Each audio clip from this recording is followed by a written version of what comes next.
الصبح بدا من طلعته. نبی پاک صلی اللہ تعالیٰ علیہ وسلم نے حج ایک فرمایا. قربانی حضور جس دن مدینے آئے اس وقت شروع فرمائی اور ہر سال حضور قربانی ہر سال دو جانور ذبح فرمائے. یا رسول اللہ صلی اللہ تعالیٰ علیہ وسلم دو کا کیا مقصد فرمایا؟ ایک میری طرف سے ایک میری غریب امت کی طرف سے. یا رسول اللہ صلی اللہ علیہ وسلم کس طرف سے فرمایا؟ ایک میری طرف سے ایک میری امت کی طرف سے. کبھی فرمایا ایک میری طرف سے ایک میرے اہل بیت اور میری امت کی طرف سے. دو جانور حضور نے ذبح فرمائے. اور پھر میرے حبیب پاک صلی اللہ تعالیٰ علیہ وسلم کے غلام مولا علی شیر خدا، ابن ماجہ کی روایت ہے، حضرت علی شیر خدا فرماتے ہیں کہ نبی پاک علیہ السلام دو جانور ذبح کرتے تھے. خود حضرت علی کی جب باری آئی تو انہوں نے بھی دو فرمائے. تو صحابہ نے پوچھا کہ علی دو کیوں؟ دو کس لیے؟ تو حضرت علی رضی اللہ تعالیٰ عنہ فرمانے لگے مجھے میرے حبیب نے وصیت فرمائی تھی کہ علی تو نے دو کرنا، ایک اپنی طرف سے کیا کرنا، ایک میری طرف سے کرنا. تو میں ایک اپنی طرف سے دیتا ہوں، ایک اپنے نبی پاک کی طرف سے دیتا ہوں صلی اللہ علیہ. دو جانور. آپ لوگوں نے سنی ہوئی ہے یہ بات کہ مہینہ کھانا نہیں پکتا تھا حضور کے گھر میں. حضرت عائشہ فرماتی ہیں 3 چاند اور 3 سورج اکٹھے کبھی نہیں دیکھے جب ساتھ روٹی بھی کھائی. یعنی 3 دن مسلسل کبھی کھانا نہیں کھایا. قربانیاں کتنی دی؟ بولیے. حضرت علی شیر خدا کا مکان کوئی نہیں اپنا، کوئی گھر نہیں بنایا. مولا کائنات شیر خدا. میں نے یہ بات پھر دوہرا رہا ہوں، پہلے بھی میں نے عرض کی، پکا کرنے کے لیے دوہرا رہا ہوں. حضرت علی کا کوئی کاروبار نہیں بظاہر. بی بی صاحبہ فرماتی ہیں کہ کئی ہفتے صرف سرکہ اور کھجورے. قربانیاں کتنی؟ اسی سارے صاحب لان ٹورے ہیں ساڑھے تے لگ دیئے کہ نہیں پکا. اور پھر جب بات ہوتی ہے دینے کی تو ماحول اور ہوتا ہے، جب لینے کی باری ہوتی ہے تو ماحول اور ہوتا ہے. قربانی واجب ہے اس شخص پر جس کے پاس 52.5 تولے چاندی یا 7.5 تولے. لیکن میں 7.5 تولے والا فتویٰ نہیں دیتا، میں 52.5 تولے چاندی والا فتویٰ دیتا ہوں. اس لیے کہ 52.5 تولے چاندی تو شاید تولہ یا 1.5 تولہ سونے کے برابر ہی ہوگا. ٹھیک ہے نا جی؟ تو 7.5 تولے سونا 50-60 ہزار روپیہ جس آدمی کے اکاؤنٹ میں موجود ہے وہ قربانی کرے. بلکہ امام شافعی رحمۃ اللہ علیہ فرمایا کرتے تھے جس نے 3 کمروں کو تالا لگایا ہوگا وہ 3 کمرے فارغ ہیں، اس کے کسی کام کے نہیں، ان کی قیمت کا حساب لگائے.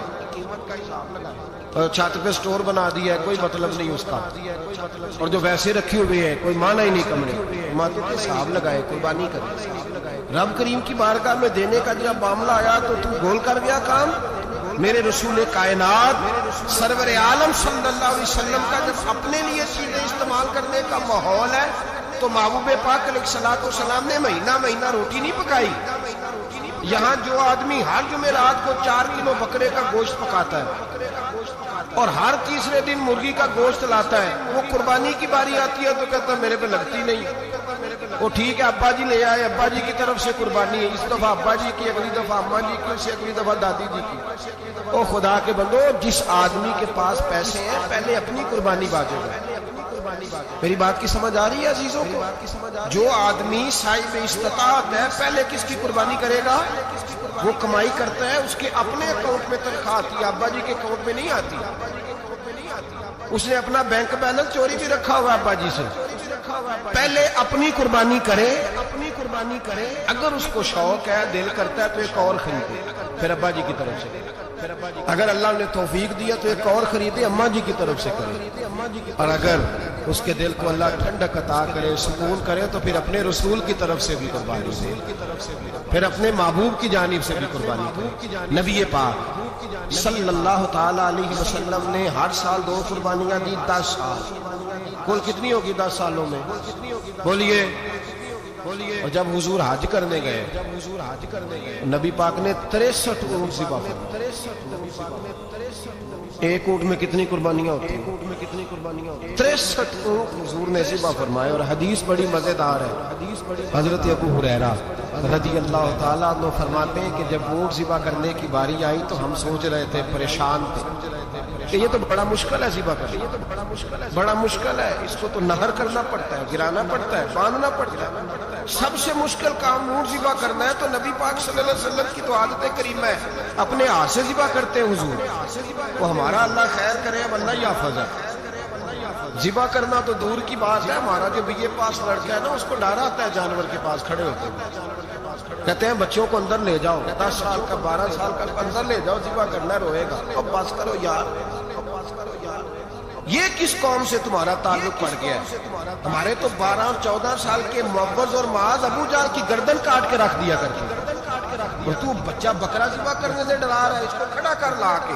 قربانی تو جہاد کی ٹریننگ ہے، تو کھڑا کر، اس کو کہا بیٹا یہاں کھڑا ہو، اللہ کے رستے میں بکرے کی گردن کاٹنی ہے۔ اگر کوئی شخص خدا رسول کے دین کی مخالفت کرے، کفر کا جھنڈا اٹھائے، تو اس کی گردن بھی کاٹے۔ یہ ٹریننگ ہے بچوں کے لیے۔ یہاں عجیب ماحول ہے، ڈر لگ رہا ہے، پیچھے ہٹ جاؤ۔ اور جس صاحب کی قربانی ہے وہ بھی کوئی 1.5 کلومیٹر کے فاصلے پہ کھڑے ہیں، دور کھڑے ہو کے دیکھ رہے ہیں۔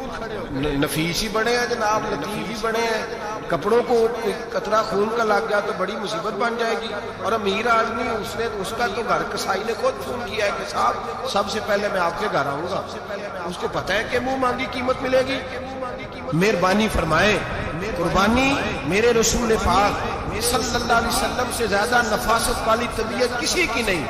صحابہ کہتے ہیں اتنا حسین محبوب کا انداز تھا کہ کبھی کپڑوں پہ مکھی بھی نہیں بیٹھی، اور حضور سے ہم سلام لیتے تھے، دست مبارک چومتے تھے تو ہمارے ہاتھوں سے کستوری کی خوشبو آنے لگتی، اور فرماتے ہیں نبی پاک کا ہاتھ یوں ہوتا تھا کہ برف بھی اتنی ٹھنڈی نہیں جتنا پیارا حضور کا ہاتھ ٹھنڈا ہوتا۔ پھر بھی حضور دست مبارک میں خنجر پکڑتے، جانور کو لٹاتے اور اپنی تہمت کو سمیٹتے، اور اللہ کے حبیب گھٹنا رکھتے اس کی گردن پر، اور بسم اللہ اللہ اکبر کہہ کے ذبح فرماتے۔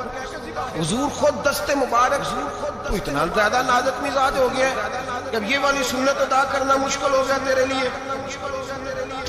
63 اونٹ ہے، اور صحابہ کرام علیہم رضوان فرماتے ہیں کہ حال یہ ہے، ہم سوچ رہے ہیں کیسے ذبح کریں گے، کیا کریں گے، کیسے گرائیں گے، اور نبی پاک صلی اللہ علیہ وسلم کہتے ہیں ہم ابھی سوچ میں ہی تھے کہ حضور نے چھری پکڑی، خنجر جب حضور نے اٹھایا تو فرماتے ہیں اونٹ دوڑتا ہوا آیا اور نبی پاک کے سامنے آ کے لیٹ گیا۔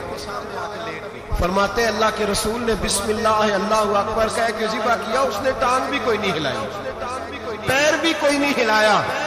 وہ کسی شاعر نے بڑی عجیب بات کہی تھی، اس نے کہا پھنسی جو دام میں بلبل تو لگی یوں کہنے، کرے گا قتل کیا تو نے جب اسیر مجھے، کباب شمع کے شعلے پہ کیجیو سیاد، شکل گل نظر آئے دم اخیر مجھے۔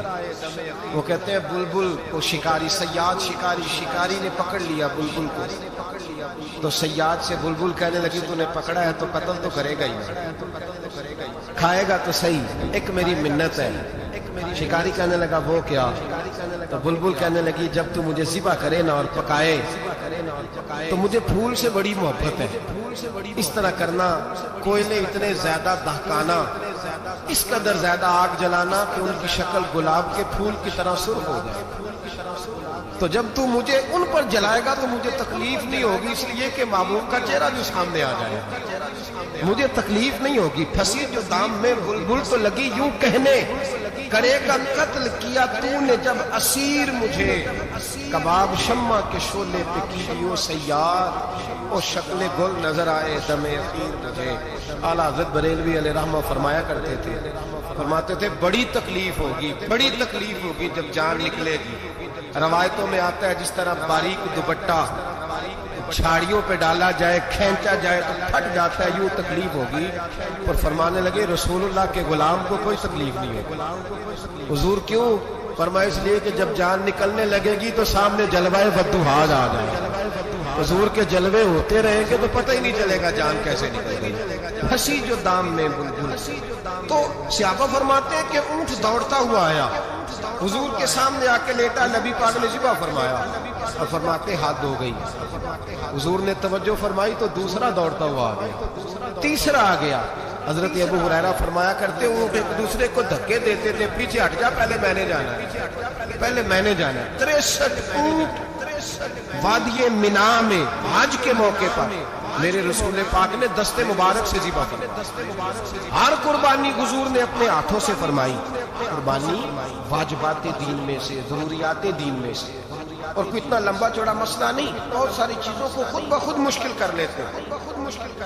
ٹی وی پہ خبر آتی ہے فیصل آباد کے 2 بیل ہیں، بھولو اور ڈھولو، پتہ نہیں کتنے من ان کا وزن ہے. ان سے پوچھا جا رہا ہے کہ بھولو ڈھولو کھاتے کیا ہے؟ تو کہتے ہیں بادام کھاتے ہیں، مکھن کھاتے ہیں. یہ جناب پتہ نہیں ان کو دودھ کتنے کلو روز پیتے ہیں، اور بھولو ڈھولو بیچارے سے خود نہیں چلا جا رہا. لگ ایسے رہے جیسے وہ خود کہہ رہے ہیں مہربانی کرو ہمیں ذبح کر دو. اب تو اٹھا بیٹھا بھی نہیں جا رہا. او خدا کے بندو، دین کی اصل حقیقت کو سمجھو. یہ تو حضور نے فرمایا خوبصورت جانور لاؤ، یہ کس حدیث میں آیا ہے کہ اسے بادام کھلاؤ؟ آج لوگ انسانوں کو روٹی نہیں مل رہی اور جانوروں کو بادام کھلا رہے ہیں. اس کے حصے میں جو اللہ نے شہر کیا نا وہ چارہ ہے.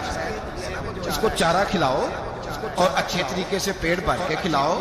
جانور کو پیٹ بھر کے چارہ کھلایا جائے تو جتنی اس کی طبیعت ہوتی ہے اس حساب سے وہ صحت مند ہو جاتا ہے. باقی یہ تو آپ کسی شخص کو اتنا کھلا دیں کہ اس کا پیٹ اتنا بڑا ہو جائے، پھول جائے، تو وہ بیچارہ تکلیف میں آئے گا کہ نہیں آئے گا؟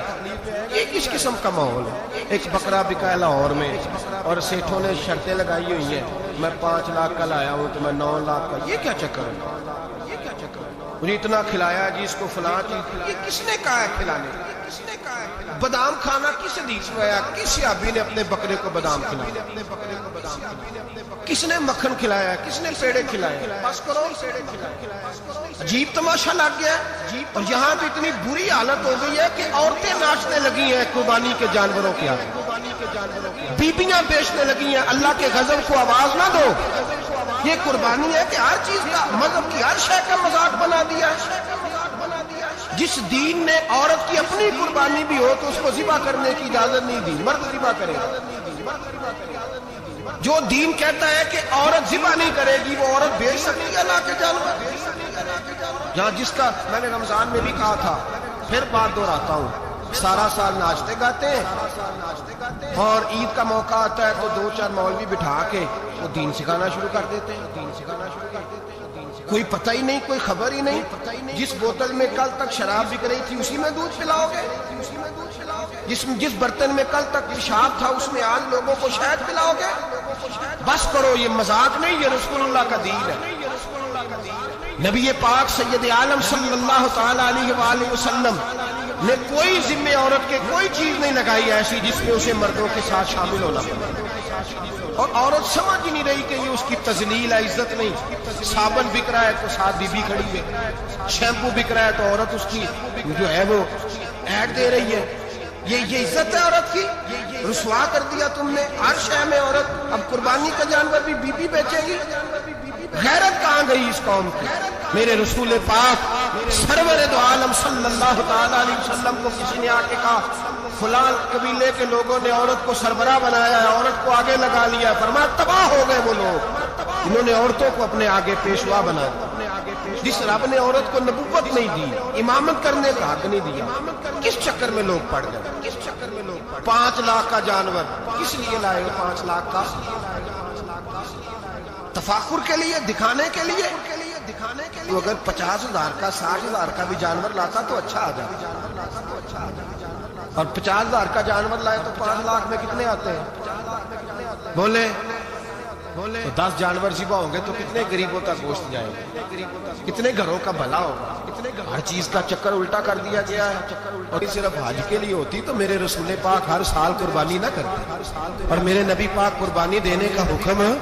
ایک اور بات بڑی لوگ پوچھنے لگے، کہتے جی گائے کی ہوتی ہے، بھینس کی بھی ہوتی ہے کہ نہیں؟ چلو جی اب نئی بات نکل آئی. حدیث پاک میں لفظ آیا اونٹ کا. نبی پاک نے فرمایا بکرا 1 سال کا، گائے 2 سال کی، اونٹ 5 سال کا. حدیث میں لفظ آ گیا اونٹ کا. آپ کو بندہ کہے پہلے بتائیں نارکا کے مادہ کا، تو میں کدھر سے آپ کو حدیث نکال کے دوں جس میں نر بھی اور مادہ علیحدہ ہو؟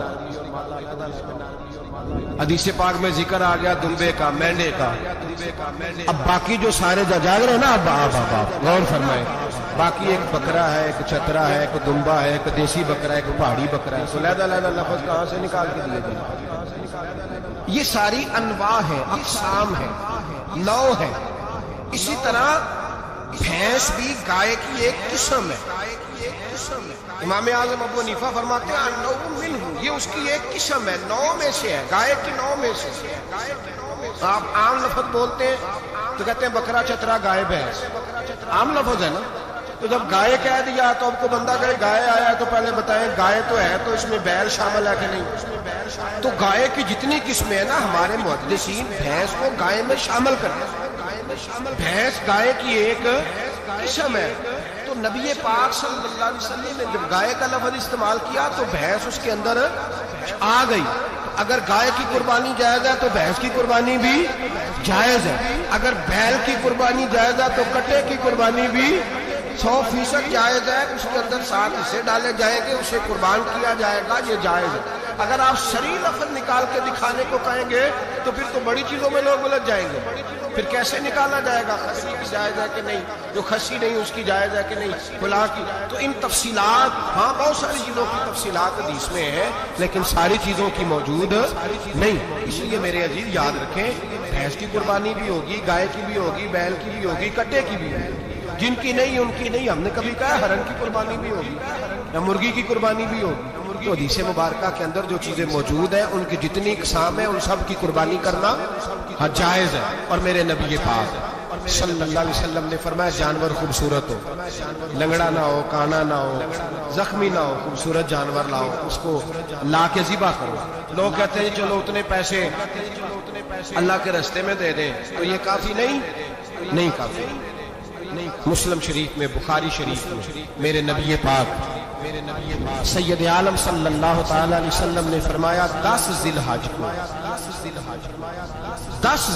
کو اللہ کی نظر میں ابن آدم کا سب سے پسندیدہ عمل، لیکن نا 10 ذی الحج کو، کل کی 10 ذی الحج ہے تو بڑے کام ہو گئے، فجر کی نماز بھی ہوگی، تکبیرات تشریق بھی پڑھی جائیں گی۔ آج فجر سے شروع ہو گئی نا، 9 کی فجر سے لے کر 13 کی عصر تک تکبیرات تشریق پڑھی جائیں گی۔ اللہ اکبر، اللہ اکبر، لا الہ الا اللہ، واللہ اکبر، اللہ اکبر وللہ الحمد، اللہ اکبر، اللہ اکبر، لا الہ الا اللہ، اللہ اکبر، اللہ اکبر وللہ الحمد، اللہ اکبر، اللہ لا الہ الا اللہ، واللہ اکبر، اللہ اکبر وللہ الحمد۔ کوشش کریں جب بھی پڑھیں 3 بار پڑھیں۔ تکبیرات تشریق بھی پڑھی جائیں گی، فجر کی نماز بھی کل ہوگی، عید کی نماز بھی ہوگی، لوگ اور بھی کوئی ذکر اذکار کریں گے۔ لیکن میرے نبی پاک صلی اللہ علیہ وسلم نے فرمایا 10 ذی الحج کو اللہ کو اپنے بندے کا جو کام سب سے زیادہ پسند ہے وہ یہ ہے کہ وہ اللہ کے راستے میں جانور کا خون بہائے۔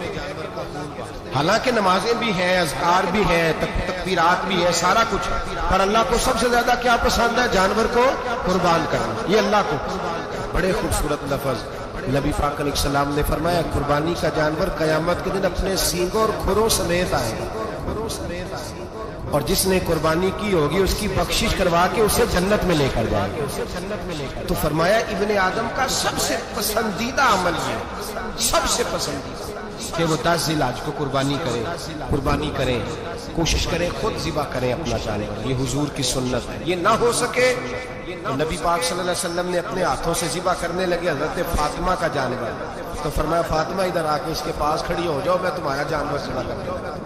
اپنے جانور کے پاس کھڑے، میرے جو بھائی ذبح کرنے کا کام کرتے ہیں نا، قصاب ہم کہتے ہیں، سارے قصاب نہیں ہوتے، بہت سارے لوگ یہ سعادت حاصل کرتے ہیں اور بڑے نیکی کا کام کرتے ہیں، اللہ انہیں بڑی بہترین جزا عطا فرمائے، بڑا خیر کا کام کرتے ہیں۔ لیکن چونکہ رش ہوتا ہے ایسے لوگوں کی، تھوڑی جلدی بھی ہوتی ہے، پہلی تو کوشش کریں تکبیر خود ڈالیں، یہ نہیں ہو سکتا تو قریب کھڑے۔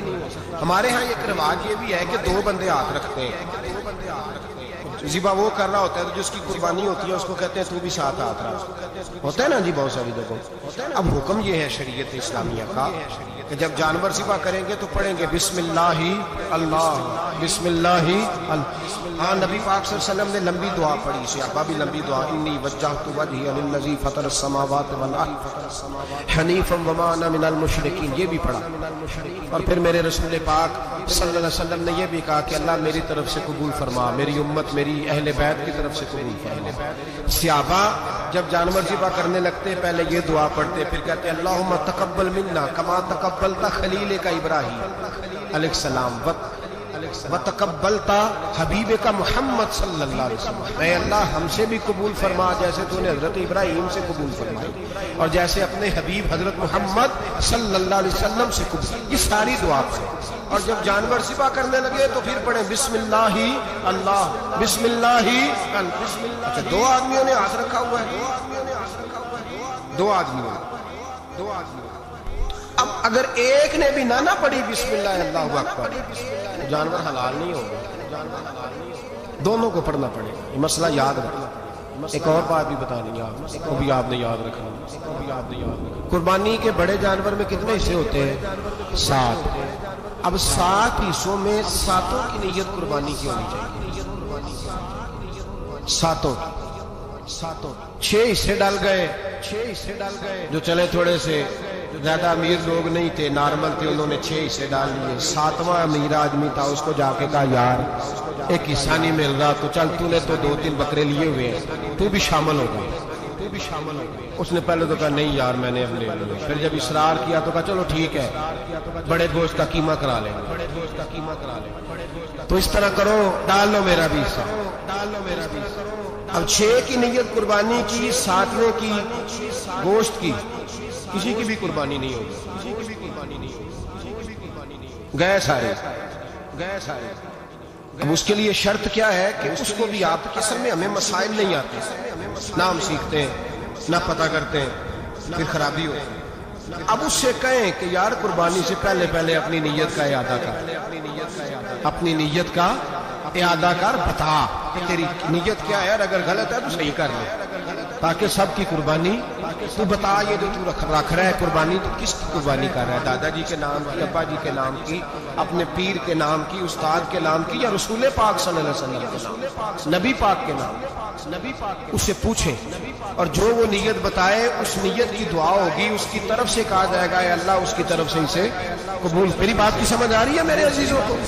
اور اس ارادے کے ساتھ قربانی، اگر ایک کی بھی نیت خراب ہو گئی تو مسئلہ بگڑ گیا۔ اس لیے ان مسائل کو، اور نبی پاک کے نام کی جو قربانی ہوگی، سبحان اللہ۔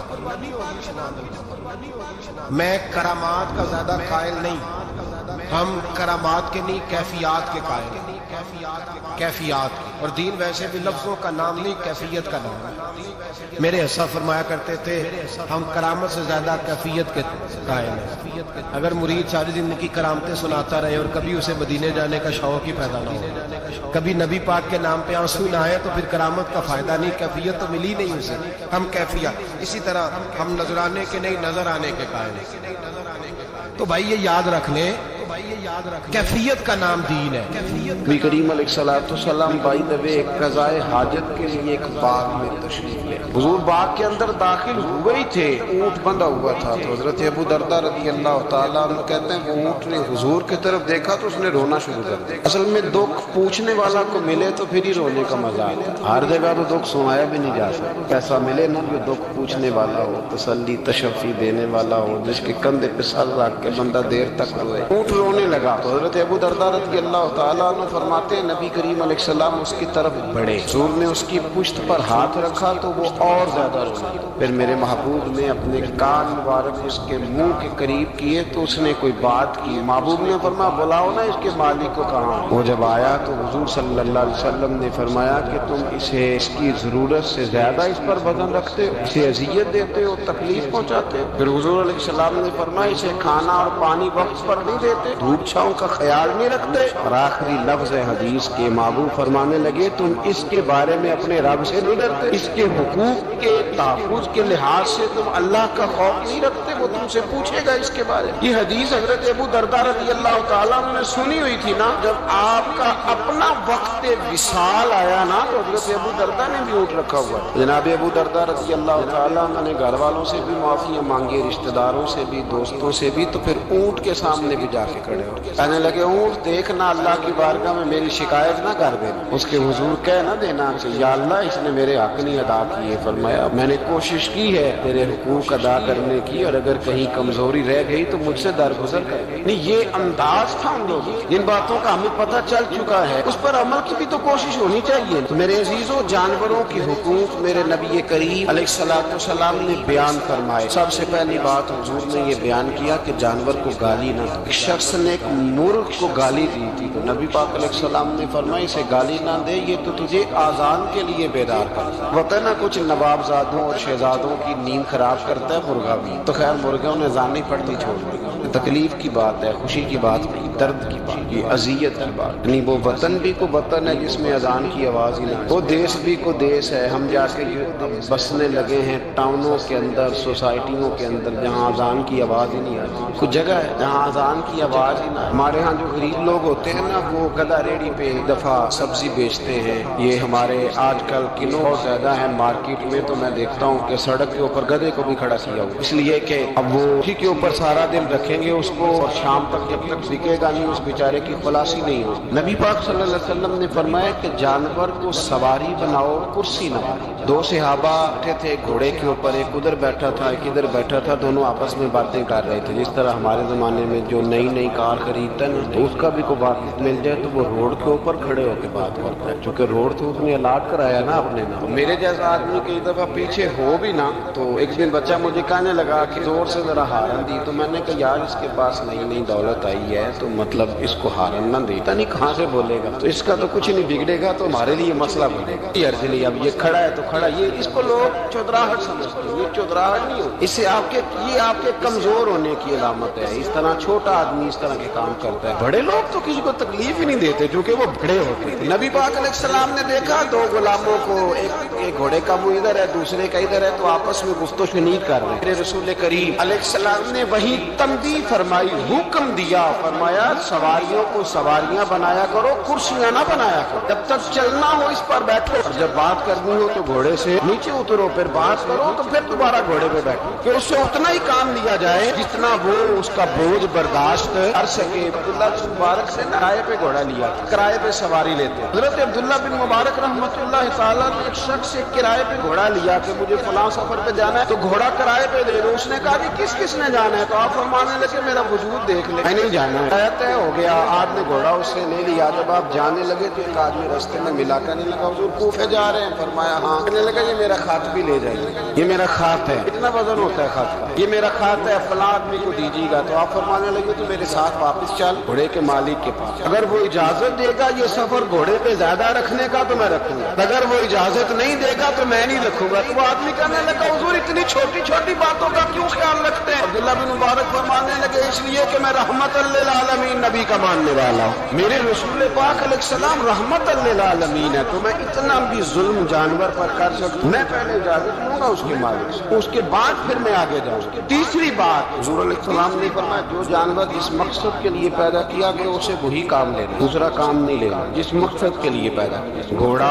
گدھا اور خچر کھانا اسلام میں ذبح کر کے کھانا اس لیے جائز نہیں رکھا گیا کہ یہ سواری کے جانور, تو جو سواری کے جانور ہوں گے انہیں ذبح کر کے کھایا نہیں جائے گا, اسے سواری کا کام لیا جائے گا. اور جو جانور گوشت والے ہوں گے ان سے گوشت کا کام لیا جائے گا, جو دودھ والے ہوں گے اس سے دودھ کا کام لیا جائے گا. بخاری مسلم میں موجود ہے, نبی پاک علیہ السلام فرماتے ہیں ایک شخص نے بیل پر سواری کر لی, اس نے سواری کر لی اور جب وہ تھوڑا سا آگے گیا نا تو بیل اپنا منہ پیچھے کر کے کہنے لگا میں سواری کے لیے نہیں پیدا کیا. اللہ نے اسے زبان عطا فرمائی اور بیل بول پڑا, کہنے لگا مجھے حال کے اندر جوت لے, یہ کام مجھ سے لے لے, لیکن وہ میرے اوپر سواری نہیں کر سکتا. سواری کے لیے اللہ نے گھوڑے پیدا کیے, اونٹ گدھے اور خچر پیدا کیے ہیں. جو جانور جس مقصد کے لیے ہوگا اس سے وہی کام لیا جائے. ایک بات اور کرنے لگا ہوں, ذرا سخت ہے, جانوروں کو لڑانا حرام ہے. حضرت عبداللہ ابن مسعود رضی اللہ تعالیٰ عنہ روایت بیان کرتے ہیں, فرمایا لعنتی ہے وہ شخص جانوروں کو آپس میں لڑاتا ہے, وہ لعنتی ہے جو جانوروں کو آپس آپس میں اور آپ اس ملک میں رہتے ہیں جہاں کروڑوں روپے کی شرطیں لگتی ہیں جانوروں کی لڑائی، جانوروں کو اذیت دی جاتی ہے، تکلیف دی جاتی ہے، کبوتر اڑائے جاتے ہیں، اور آج نام اس کو ملتا ہے جس کا کبوتر دیر کے بعد آئے، کبوتر باز کبوتر کو بیٹھنے نہیں دیتا۔ یہ حرام ہے، شریعت اسلامیہ میں حرام ہے جانوروں کا لڑانا اور ان کو ایک دوسرے کے خلاف ابھارنا حرام ہے، دین میں منع کیا گیا ہے۔ اب جانور کو اگر پالیں گے بھی تو اس حد تک پالیں گے کہ جس حد تک اس کو کسی اذیت میں مبتلا نہ کیا جائے۔ کتوں کی لڑائی کرائی جاتی ہے، مرغوں کی لڑائی کرائی جاتی ہے، جانوروں کو اذیت پہنچتی ہے، بیلوں کی لڑائی ہوتی ہے، سینگ ٹوٹ جاتے ہیں، لہو اتنا بہتا ہے جانوروں کا کہ دیکھا نہیں جاتا۔ ان سامنے بیٹھنے والے تالیاں بجا رہے ہیں، یہ تو بڑے سخت دل لوگوں کے رویے کہ جانور کا خون بہ رہا ہے اور آپ تالیاں بجا رہے ہیں۔ مرغے بیچارے کی چونچ لہو لہان ہو گئی ہے، سامنے والوں نے اتنا مارا ہے اور یہاں تالیاں بج رہی ہیں تو میرا جیت گیا، بجائے اس کے کہ اس کو پٹی کی جاتی، اس کو دیکھا جاتا۔ یہ تو سنگ دل لوگوں کا کام ہے۔ ہم تو رحمت للعالمین نبی کے غلام صلی اللہ علیہ وسلم، ہمارے دین نے تو ہمیں یہ مزاج ہی نہیں دیا۔ ہم نے تو پیار کرنا، ہم نے تو محبت بانٹنی، ہم نے تو شفقت کرنی۔ علیہ الصلوۃ والسلام نے انور سے اس کے بچوں کو جدا کرنے سے منع کیا۔ جب تک بچے کو ماں کی ضرورت ہے اسے جدا نہیں کیا جائے، جب تک وہ دودھ پیتا ہے اسے جدا نہیں کیا جائے۔ ریا کا بچہ بھی چھوٹا ہے اور اس کی ماں اس کے لیے دانہ لے کے آتی ہے تو اسے ماں سے جدا نہیں کیا جائے، اس کی جذبات کا، احساسات کا خیال رکھا جائے گا۔ یہاں تو میرے دیہاتوں کے جو بڑے سمجھدار قسم کے قدری قسم کے لوگ ہیں، ان کا بھی جب بہو سے اختلاف ہوتا ہے تو کہتے ہیں اس کے بچے رکھ لو، یہ جب خود روئے گی تو لوٹ کے آ جائے گی۔ اس محبوب نے جانور سے اس کے بچے جدا کرنے سے منع کیا، ماں سے بچے جدا کر دیں۔ اور سیانے لوگ، کچھ میکے بھی ایسے ہیں، میکے بھی وہ کہتے ہیں بیٹے تو آ جا اور بچے واپس کر دے، اس لیے کہ بھئی ہمارا نہیں ان سے نظام چلے گا، بچے ان کے ہیں تو ان کو دے۔ اتنا ظلم ہے، انسان ہو کے یہ بات کر رہا ہے، سمجھدار ہو کے، عقل مند ہو کے، ذی شعور ہو، دعویٰ ہے اس کی بزرگی کا۔ نبی رحمت علیہ السلام کی غلام حضرت ابو ہریرہ رضی اللہ تعالیٰ عنہ فرماتے ہیں، مشکات میں موجود ہے، فرمایا کہ چڑیا آئی اور آ کے میرے نبی کے کندھوں پہ بیٹھ گئی۔ اس چڑیا نے کیا کہا کہ محبوب کی آنکھوں میں آنسو آ گئے، حضور روئے، فٹافٹ حضور اٹھے، میں کون اس کے بچے اٹھا کے لایا؟ اس نے اس کے بچے اٹھائے، کون ہے جلدی بتاؤ۔ حضرت ابو ہریرہ کہتے ہیں صحابی ہے کہ یا رسول اللہ میں ذرا پسند آ گئے تھے تو میں اٹھا لایا، حضور نے فرمایا اسے واپس کر دو، نہ یہ میری بارگاہ میں شکایت کر رہی ہے تو قیامت میں بھی تیری شکایت کرے، جا وہیں رکھ کے آرام سے تو اٹھا کر کے لایا تھا۔ میرے دوستو، دین اتنے اعلیٰ حقوق بیان کرے جانوروں کے، اور انسان اس سے آگے بڑھ کے انسانوں کے ساتھ سلوک کرے۔ ہم نہ سیاست سے بادشاہی لینا چاہتے ہیں، سیاستدانوں کے اپنی جیب سے اشتہار چھپوا کے بادشاہی لینا چاہتے ہیں، ڈیرا بنا کے بادشاہی لینا، نہ بادشاہی تو رحم کرنے سے ملتی ہے، بادشاہی تو شفقت کرنے سے ملتی ہے، بادشاہیاں تو اللہ کی مخلوق سے پیار کرنے سے ملتی ہے۔ بادشاہیاں، امام احمد بن حنبل رحمۃ اللہ تعالیٰ نے فرماتے ہیں میں نے ایک محدث کا تذکرہ سنا کہ وہ میرے محبوب کی حدیثیں بیان کرتے ہیں تو کہتے ہیں میں شوق علم میں ان کی بارگاہ میں پہنچا، جب میں گیا تو کتے کو کھانا کھلا رہے، میں نے سلام لی تو انہوں نے جواب تو دیا پر کوئی اتنی توجہ نہیں کی میری طرف۔ میرے دل میں خیال آئی محدث ہیں کتے کے ساتھ اتنا پیار کر رہے ہیں، میری طرف دیکھا ہی نہیں۔ تو فرماتے ہیں وہ کتے کو کھانا کھلا کے فارغ ہوئے تو میری طرف دیکھ کے کہنے لگے احمد بن حنبل میرے علاقے میں کتے نہیں رہتے، کتے دوسرے شہر میں زیادہ پائے جاتے ہیں، یہ بھوکا تھا تو ادھر آ گیا تھا۔ تمہیں حضور علیہ السلام کی وہ حدیث تو پتہ ہوگی، نبی پاک نے فرمایا جو کسی کے ساتھ امید لگائے اور وہ آدمی اس کی امید پوری کرنے پر قادر ہو پھر بھی امید پوری نہ کرے، قیامت کے دن اللہ اس کی بھی بہت ساری امیدیں پوری نہیں کرے گا، اسے سزا ملے گی۔ امید پوری کرنے پر قادر تھا،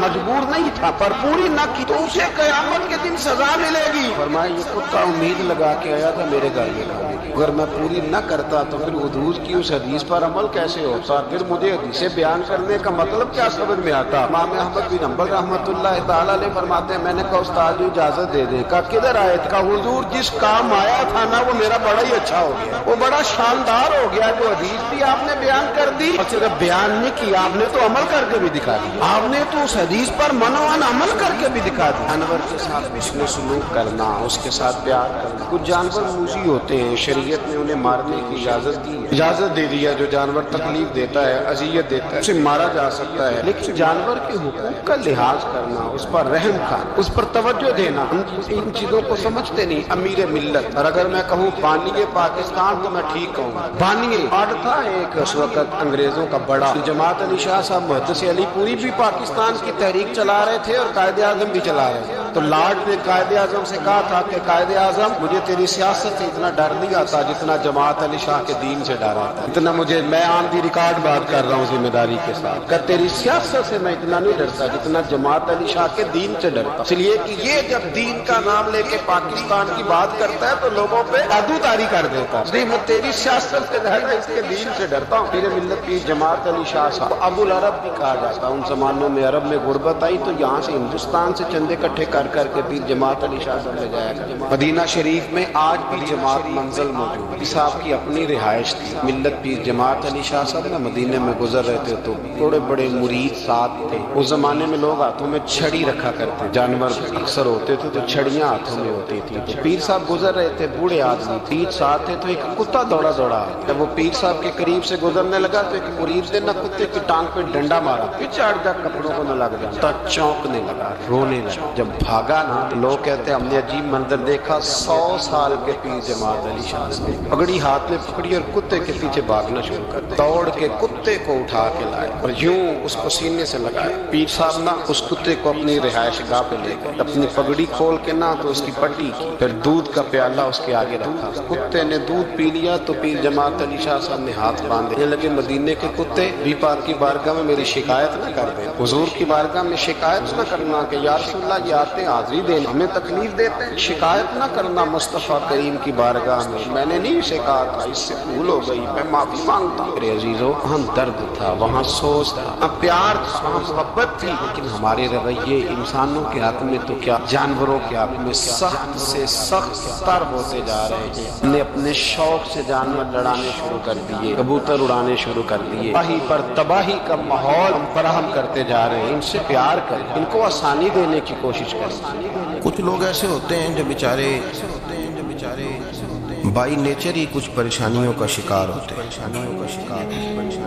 اور قرآن مجید نے جو ارشاد فرمایا نا کہ کچھ لوگ نفس کی خواہش کو اپنا خدا بنا لیتے ہیں، تو وہ بلا وجہ بھی بہت ساری باتیں کرتے ہیں جن کا کوئی وجود نہیں ہوتا۔ عورت کو حقوق دلانے کے لیے بہت سارے لوگ بہت ساری غلط باتیں کرتے ہیں۔ جو لوگ یہاں سے کسی کو لے جاتے تھے نا دبئی، دھوکہ دے کے اور لے جاتے تھے، یورپ میں عرب ممالک میں دھوکہ دے کے لے جاتے تھے، تو وہ بھی کوئی خواب ہی تو دکھاتے تھے کہ اتنے لاکھ تنخواہ ہوگی، اتنا کچھ ہوگا، وہاں جا کے پتہ چلتا تھا کہ جیب سے بھی دینے پڑیں گے کچھ۔ بہت سارے لوگ ایسے ہوتے ہیں وہ سارے خوبصورتی کے نام پر ہی دھوکہ دیتے ہیں۔ آپ کو پتہ ہے کہ جو آدمی کسی کو لالچ دیتا ہے تو کسی کو لوٹنے کے لیے اسے لالچ دینا بڑا ضروری ہوتا ہے۔ لوگ پہلے لالچ دیتے ہیں پھر لوٹتے ہیں، پہلے مکمل لالچ دیتے ہیں، یہ چیز مل جائے گی، یہ چیز مل جائے گی، لوگ مکمل لالچ دیتے ہیں، اس کے بعد پھر لوٹتے ہیں۔ اور اگر لالچ نہ دیں تو کوئی آدمی قابو آئے گا؟ لوگ لوٹتے ہیں لالچ دے کر۔ اچھا اب وہ جو جس کو لالچ دیا جا رہا ہوتا ہے وہ کہہ رہا ہوتا ہے کہ نہیں نہیں تمہیں نہیں پتا، وہ اس وقت ماننے کو تیار نہیں ہوتا، وہ کہتا ہے اتنی خوبصورت باتیں کر رہا ہے، اتنی اچھے پیغام دے رہا ہے، تم میرے دشمن ہو، تم مجھے منع کر رہے ہو۔ ہوش تب آتی ہے کہ جب سب کچھ لٹ جاتا ہے۔ عورت کو ویسے بھی قابو کرنا بڑا آسان ہوتا ہے۔ اعلیٰ حضرت بریلوی رحمۃ اللہ علیہ فرماتے ہیں بیٹیاں نازک شیشیاں، ان کو تو ذرا سی چوٹ لگے تو ٹوٹ جاتی۔ دیکھیں کتنا بڑا جملہ کہا بریلوی کلمہ، نازک شیشیاں، ذرا کوئی آدمی گمراہ کرتا ہے، ذرا خراب کرتا ہے۔ اب دیکھیں نا یہ جو بچیوں کو بچے مس گائیڈ کرتے ہیں، انہیں بڑے بڑے خواب دکھاتے ہیں، وہ بیچاری ماں باپ کو چھوڑ کے، بہن بھائی کو چھوڑ کے اس کے ساتھ شادی کرتی ہے، پھر جو اس کا بعد میں حشر ہوتا ہے، آپ ادلیاں نو سردار پہن تکے شرما والیاں نو چوٹے ڈولیاں دے، پھر وہ بیچاری ماں باپ رکھتے نہیں، وہ ظلم کرتا ہے تو کتنی بڑی تکلیف میں وہ بچی آ جاتی ہے۔ نازک شیشی ہوتی ہے نا تو ٹوٹ جاتی ہے۔ یہی حال اب جدید خواتین اور یہ جو کچھ اینکر پرسن ہیں، یہ اصل میں نا یہ آپ کو سیاست سکھاتے ہیں، لیکن یہ مادر پدر آزاد لوگ ہیں، بالکل آزاد۔ بالکل آزاد۔ یہ تو علماء شور نہ کریں، بات نہ کریں، گفتگو نہ کریں، مشائخ بات نہ کریں، اور یہ جو کچھ سنجیدہ اور دینی طبقہ ہے یہ کوئی شور نہ کرے، یہ تو روڈوں پہ ننگے ہو کے آ جائیں، خوفناک نظریہ رکھتے ہیں۔ عورت کو کہتے ہیں تیرے حقوق ہم تجھے لے کے دیں گے، مثلاً وہ کون سا حق ہے جو تم نے لے کے دینا؟ میرے نبی کریم صلی اللہ علیہ وسلم اس کو بیٹی بھی بنایا ہے، اس کو بہن بھی بنایا ہے، اس کو ماں بھی بنایا ہے، اسے بیوی کا عالی شان رتبہ بھی عطا فرمایا ہے۔ اور چونکہ بیٹی کا بھی حق بڑا بیان کیا جاتا ہے، بہن کا بھی، ماں کا بھی، اور بیوی کے معاملے میں لوگ سمجھتے ہیں کہ زیادہ بات نہیں کرنی چاہیے، شاید مسئلہ خراب ہو جائے، حالانکہ نبی پاک صلی اللہ تعالیٰ علیہ وسلم نے بیوی کے بارے میں پتہ کیا فرمایا؟ فرمایا جب تم نکاح کر لیتے ہو تو اپنا ایمان محفوظ کر لیتے ہو۔ اب میں اس کی شرح نہیں کرتا، خود کر لیجئے گا کہ وہ ایک ایسی شخصیت ہوتی ہے کہ جس کی موجودگی میں آپ کا ایمان محفوظ ہے۔ اب میں نہیں سمجھتا کہ اس سے بڑی بات کوئی اور ہو سکتی ہے، جس کی موجودگی میں آپ کا ایمان، اور بھئی یہ حدیث پاک عرض کر رہا ہوں، نکاح جب کوئی کر لے تو اس نے اپنا ایمان مکمل کر لیا، اس کا معنی یہ ہوا کہ آپ کا ایمان محفوظ ہے اس کی موجودگی میں۔ تو اس سے زیادہ بھی، یعنی ایمان سب سے قیمتی چیز ہے نا، تو اس کے محفوظ ہونے کی وجہ حضور نے نکاح بیان کر دیا۔ اب میرا خیال ہے بیوی اگر کوئی سے بڑا حقوق مانگے گی تو بیوقوفی کرے گی۔ اتنا بڑا درجہ نبی کریم نے اسے عطا کر دیا، اتنا بڑا مقام دے دیا کہ تو خامد کے ایمان کے محفوظ ہونے کا ذریعہ بن گئی ہے۔ عورت کو جو حقوق رسول کریم صلی اللہ تعالی علیہ وسلم نے عطا فرمائے، نبی پاک نے جو حقوق دیکھیں نا، حضرت عبداللہ ابن عمر رضی اللہ تعالیٰ عنہ کی اہلیہ بیمار تھی، تو جلدی سے وہ آئے، تو جب بہت جلدی ہو، سفر بڑا شدید تھا، تو آپ نے جلدی سے نماز ادا کی، جلدی سے چلے۔ آپ کے خادم کہنے لگے حضور خیریت ہے؟ فرمایا میری بیوی بیمار ہے۔ تو اس نے عرض کی حضور آپ کی اہلیہ بیمار ہے، تو آپ نے نماز بھی جلدی سے پڑھی، سفر بھی جلدی کیا۔ تو فرمانے لگے یہ وہ چیزیں ہیں جو ہمیں مدینے والے رسول نے سکھائی ہیں۔ آپ اس کیفیات کو سمجھیں کہ حضور صلی اللہ علیہ وسلم نے درس دی۔ اور پھر ایک اور بہت بڑی بات، یہ فضیلت کسی اور کو نہیں دی، جو عورت کو حضور نے فضیلت دی یہ فضیلت کسی اور کو نہیں دی۔ کبھی حضور نے فرمایا کہ تمہارا ابا تمہارے ساتھ بہت سخت رویہ کرے تو تم نے اس کو اس سختی پر داد دینی ہے۔ فرمایا چلو اگر وہ زیادتی بھی کرے تو تم نے اس کے ساتھ سلوک اچھا ہی کرنا ہے۔ لیکن آپ ایک بات کو سمجھے نا، کہ بچے کے بارے میں، بیٹے کے بارے میں، بیٹی کے بارے میں فرمایا 10 سال کے ہو کے نماز نہ پڑھے تو سختی کرو، تمہارا ڈنڈا بھی لٹکنا چاہیے۔ بہت ساری جگہوں پہ بہت سارے لوگوں کے لیے سختی کا حکم دیا، لیکن عورت کے لیے حضور نے جو جملے کہے، اصل میں ہم سمجھتے ہیں کہ یہ ایک بات ہے، مشہور ہو گئی ہے روایت حدیث، تو بس اس کے پس منظر پر اور جملوں کے حسن پر شاید معاذ اللہ غور کرنے کی ضرورت نہیں، ذرا اس لفظ کی تاثیر پر غور کریں۔ حضور نے فرمایا عورت ٹیڑھی پسلی سے پیدا کی گئی ہے، یہ ٹیڑھی ہے، سیدھا کرنے کی کوشش کرو گے تو ٹوٹ جائے گی۔ تو حضور پھر ہمارے لیے حکم کیا ہے؟ فرمایا جیسی ہے تم اسی کے ساتھ نبھا کرو۔ آپ سمجھیں کہ اتنا محفوظ حضور نے درجہ دے دیا بی بی کو، اتنا محفوظ کہ فرمایا غلطی بھی ہو تو میرے غلاموں تم اس کے ساتھ نبھا کرو، گزارا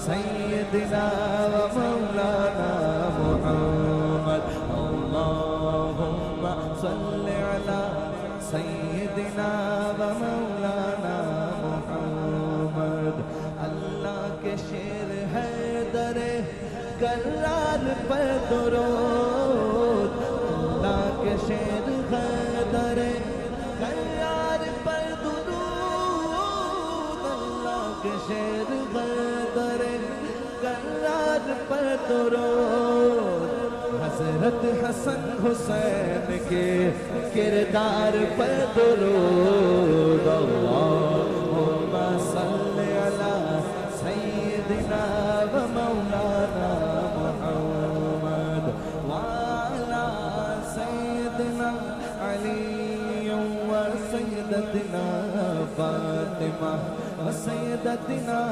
زينب وسيدنا حسن وسيدنا حسين وعلى آله وصحبه وبارك وسلم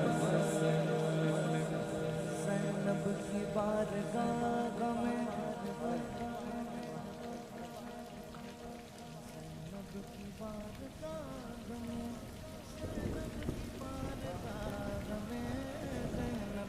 بارگاہ میں سلام نیاز ہے زینب کی بارگاہ میں سلام نیاز ہے جو مرتضیٰ کی لاڈلی زہرا کا ناز ہے اللہم صلی علی سیدنا و مولانا محمد وعلی سیدنا علی وسیدتنا فاطمہ وسیدتنا زینب وسیدنا حسن وسیدنا حسین